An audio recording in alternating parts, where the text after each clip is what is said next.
الرحمن الرحیم، میں ہوں ڈاکٹر وقار بھٹا اور یہ ہے میرا انفرٹیلٹی یوٹیوب چینل۔ کافی دوستوں نے فرمائش کی تھی کہ پریکٹس بڑھانے کے حوالے سے کوئی ایک آدھ ویڈیو اپلوڈ کی جائے،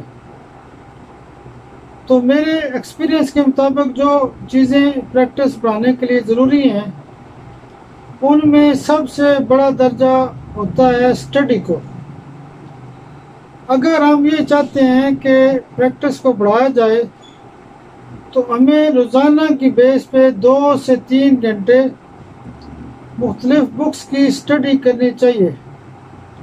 مگر جو نئی ہومیوپیتھک ڈاکٹرز ہیں یا جو نیو کمرز ہیں، اسٹوڈنٹس ہیں، ان کو جو کتابیں زیادہ پڑھنی چاہیے ان میں سب سے زیادہ درجہ جس بک کو حاصل ہے وہ بورک میٹیریا میڈیکا ہے۔ مگر بورک میٹیریا میڈیکا کو کوشش کی جائے کہ اس کو اردو میں نہ پڑھا جائے بلکہ بورک کو انگلش میں پڑھا جائے۔ اس کے اندر بہت اچھی قسم کا مواد موجود ہے اور آپ کی پریکٹس روز بروز بہتر ہوتی رہے گی انشاءاللہ۔ اس کے علاوہ جو مزید کتابیں آپ کو گائیڈ کر سکتی ہیں ان میں نئے اسٹوڈنٹس کے لیے ایلن کی نوٹس ہیں۔ اس کے علاوہ نئے اسٹوڈنٹ کے لیے ڈاکٹر فتح شیر ہیں راولپنڈی کے، انہوں نے نئے پریکٹیشنرز کے لیے بہت خوبصورت قسم کی 3-4 کتابیں پرنٹ کی ہوئی ہیں، وہ مارکیٹ میں مل جاتی ہیں، تو ایسی کتابوں کو بھی خرید لیں اور ان سے بڑا فائدہ ہو سکتا ہے۔ اس کے علاوہ ہمیں بہتر پریکٹس کے لیے ضروری ہے کہ تھوڑا بہت ریپٹی کو بھی ٹائم دیا جائے، ریپٹی کو فوکس کیا جائے۔ ریپٹی پہ فوکس کرنا بھی بہت ضروری ہوتا ہے۔ اس کے علاوہ کیس ٹیکنگ کو سمجھنا چاہیے کہ کیس ٹیکنگ ہے کیا۔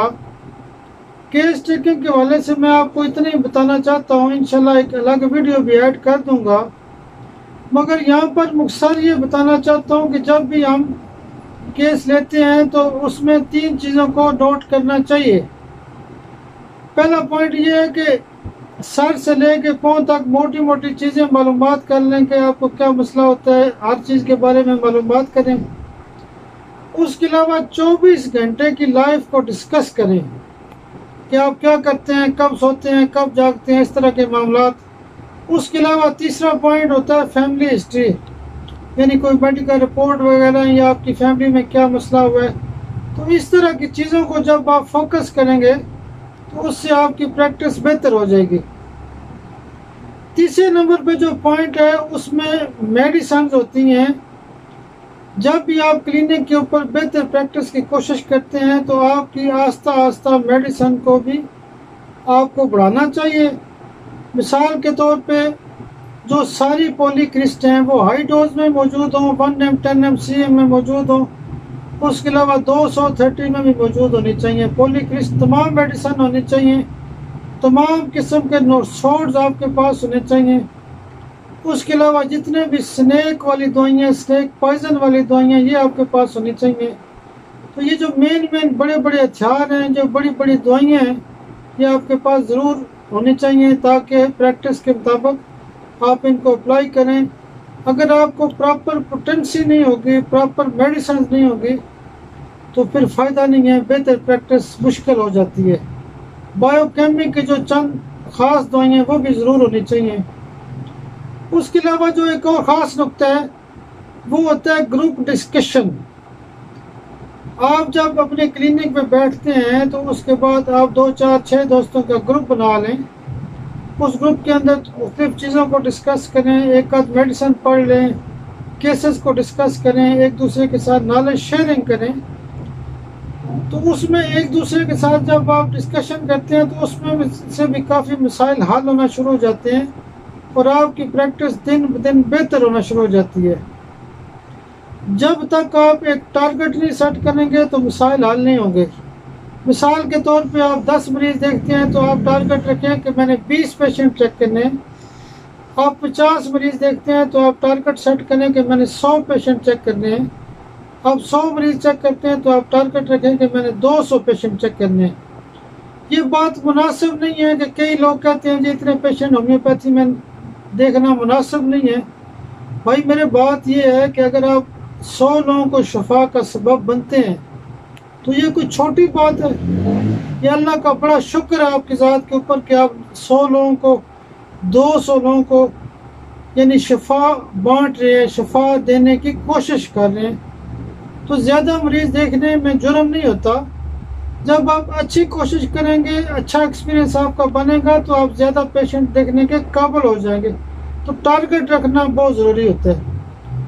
کسی بھی ملک کے اندر جب ترقی کرنے کے مسائل کو دیکھا جاتا ہے تو اس کے اندر مختلف تھیوریز اپلائی کی جاتی ہیں، جس میں سے ایک تھیوری ہوتی ہے big push theory. Big push theory سے مراد یہ ہوتی ہے کہ آپ کا جو ایریا ہوتا ہے وہ تمام قسم کی چیزوں کو دیکھا جاتا ہے. ہیلتھ کو دیکھا جاتا ہے، روڈز کو، بجلی کا اسٹرکچر، جو بھی آپ کا ایجوکیشن ہے.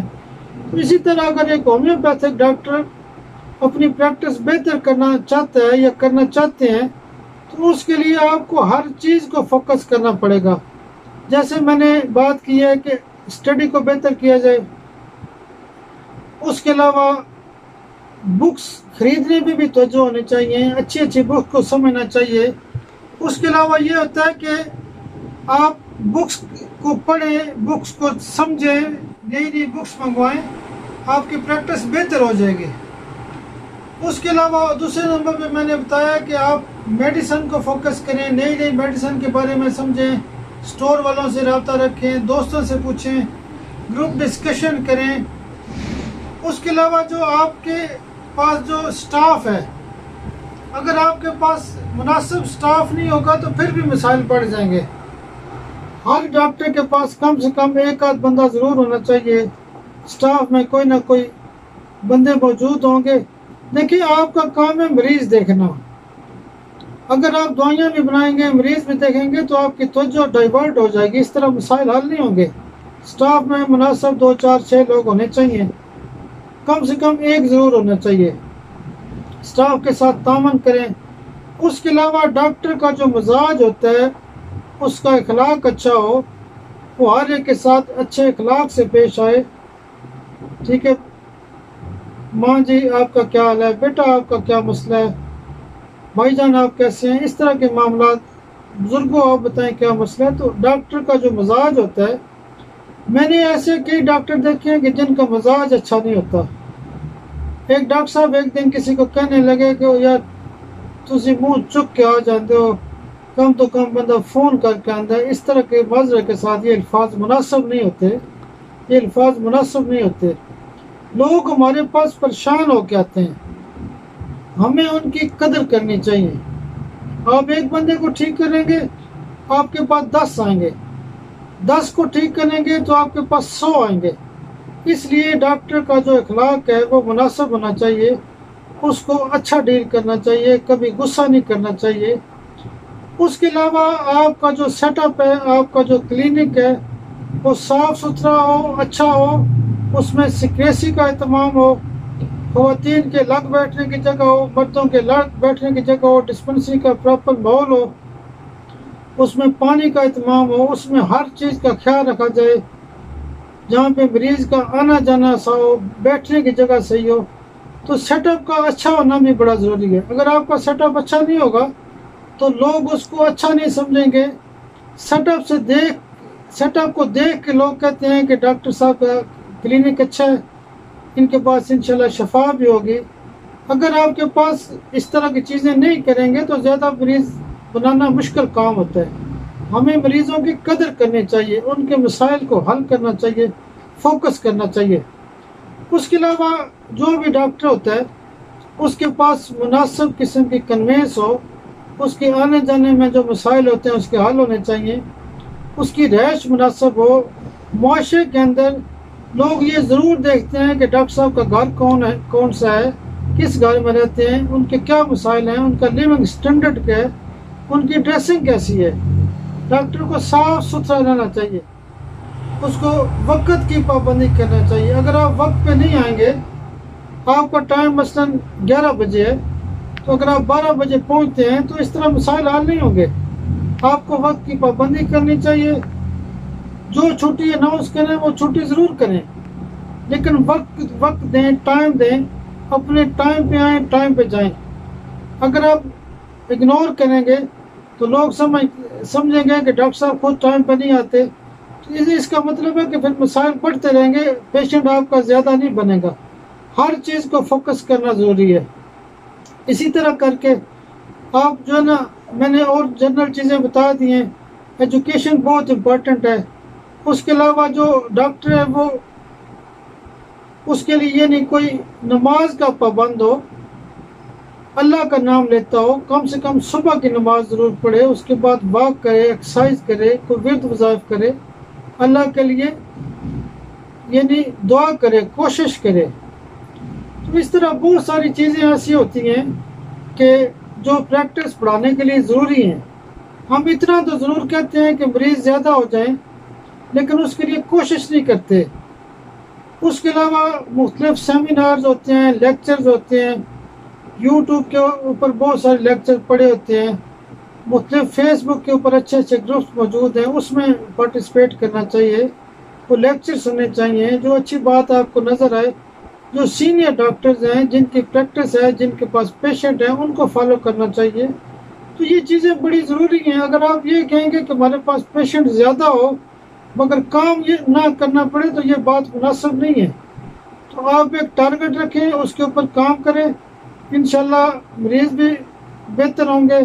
جب مریض بہتر ہوں گے تو آپ کے پاس بھی رش بن جائے گا اور زیادہ لوگ آپ سے شفا یاب ہوں گے۔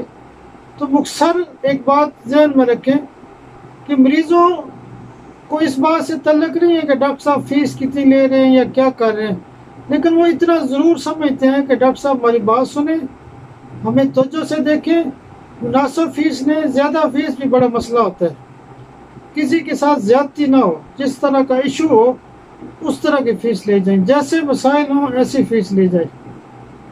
کسی کا چھوٹا مسئلہ ہے تو تھوڑی فیس لے جائے، کسی کا درمیانہ مسئلہ ہے تو اس طرح کی فیس لے جائے، کسی کا بڑا ایشو ہے، کینسر ہے یا اور کوئی ملٹیپل ایشوز ہیں، کوئی انفرٹیلٹی کے مسائل ہیں یا اس طرح کے جو بھی بڑے بڑے مسائل ہوتے ہیں، تو اس حوالے سے فیس چارج کی جائے۔ باقی انشاءاللہ رابطہ رہے گا ہومیوپیتھک پروموشن کے حوالے سے، آپ کی پریکٹس کے حوالے سے انشاءاللہ باتیں ہوتی رہیں گی۔ بہت شکریہ، بہت شکریہ، بہت شکریہ۔ میرا موبائل نمبر 0321536056 ہے۔ میرے پاس ٹائم تو بہت مشکل ہوتا ہے، 100 سے زیادہ پیشنٹ دیکھنے کے بعد ٹائم نہیں ہوتا، لیکن پھر بھی میں کوشش کرتا ہوں کہ ہومیوپیتھک حلقہ احباب کے لیے کچھ نہ کچھ لکھتا رہوں، بولتا رہوں۔ اگر آپ میری اپنی ذاتی پریکٹس سے ان رہنا چاہتے ہیں یا اٹیچ رہنا چاہتے ہیں تو آپ فاسٹ ہومیوپیتھک گروپ ہے جو ڈاکٹر عابد راؤ صاحب نے بنایا ہوا ہے، اس میں میری پوسٹوں کو دیکھیں۔ میں بہت لکھتا رہتا ہوں، پریکٹس بڑھانے کی بات کرتا رہتا ہوں۔ میری پوسٹ زیادہ تر ہوتی ہے نقطے کی بات۔ نقطے کی بات اگر سیکھنا چاہتے ہیں یا سمجھنا چاہتے ہیں، جو میرا تجربہ ہے وہ میں بیان کرتا رہتا ہوں۔ دوسرا گروپ ہے پاکستان ہومیوپیتھی، یہ گروپ ڈاکٹر سلیم اشرف صاحب کا ہے۔ وہ محبت اور شفقت کرتے ہیں اور بار بار کہتے رہتے ہیں کہ آپ اس میں کچھ نہ کچھ لکھا کریں۔ تو انشاءاللہ اس کے علاوہ اور بھی واٹس ایپ گروپس میں، مختلف گروپس کے اندر میں کوئی نہ کوئی چیز ایڈ کرتا رہتا ہوں۔ تو انشاءاللہ ہم ہومیوپیتھی کے لیے بہت کوشش کر رہے ہیں۔ ابھی گونگے اور بہرے بچوں کے حوالے سے میں نے ایک پوسٹ لگائی تھی عثمان غنی صاحب کی۔ ڈاکٹر عثمان غنی صاحب نے بہت خوبصورت اسپتال بھی بنایا ہوا ہے۔ ڈاکٹر علی محمد صاحب کے بارے میں کوئی نہ کوئی کمنٹ کرتا رہتا ہوں، پوسٹ لگاتا رہتا ہوں۔ تو یہ دیکھیں وہ لوگ ہیں جو ہومیوپیتھی میں واقعی سچا اور پکا کام کر رہے ہیں۔ تو اس میں ڈاکٹر جاز علی صاحب کے بارے میں کوئی نہ کوئی لکھتا رہتا ہوں اور اپنا ایکسپیرینس شیئر کرتا رہتا ہوں۔ تو ان گروپس کے اندر آپ کوشش کریں کہ دیکھتے رہیں، ان کو دیکھیں۔ اگر آپ پریکٹس بہتر کرنا چاہتے ہیں، Pakistan homeopathy group, fast group جو ہے، ایسی چیزوں کو دیکھیں تو انشاءاللہ بہتر ہوگا۔ بالکل ہم بھی کوشش کر رہے ہیں، ہم نے مل جل کے آگے بڑھنا ہے۔ ایک بندہ ایک ہوتا ہے، جب 2 ملتے ہیں تو 11 ہو جاتے ہیں، تو 3 ملتے ہیں تو 111 ہو جاتے ہیں۔ انشاءاللہ ہم کوشش کرتے رہیں۔ بہت شکریہ، بہت شکریہ، بہت شکریہ۔ اللہ حافظ۔